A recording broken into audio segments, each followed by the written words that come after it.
त्रेता युग में जब अयोध्या के राजकुमार राम और उनके छोटे भाई लक्ष्मण महर्षि विश्वामित्र के साथ वन में थे, तब एक दिन की बात है।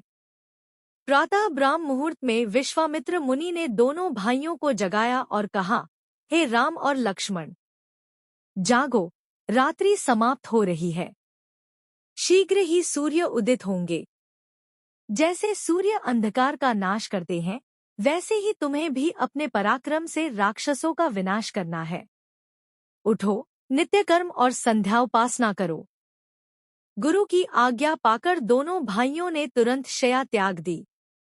स्नान, ध्यान और संध्यावंदन से निवृत्त होकर वे मुनि के साथ गंगा तट की ओर चल पड़े। वे गंगा और सरयू के पवित्र संगम पर पहुंचे, जहां अनेक ऋषिमुनियों के शांत और सुंदर आश्रम बने हुए थे।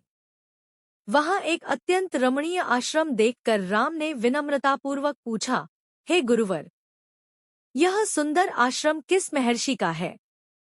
विश्वामित्र ने उत्तर दिया, हे राम, पूर्वकाल में यहाँ कैलाशपति शिव ने घोर तपस्या की थी। उनकी तपस्या से समस्त देवता चिंतित हो उठे।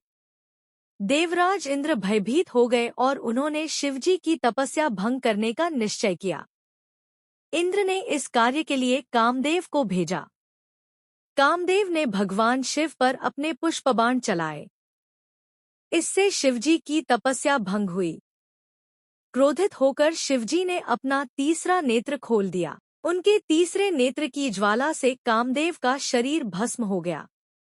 देवता होने के कारण कामदेव की आत्मा नष्ट नहीं हुई, परंतु उनका शरीर जल गया। शरीर, अंग न रहने के कारण वे अनंग कहलाए।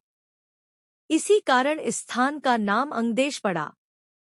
चूंकि यहाँ कामदेव भस्म हुए थे, इसलिए इसे कामदेव का आश्रम भी कहा जाता है। गुरु विश्वामित्र के आदेश से सभी ने वहीं रात्रि विश्राम किया।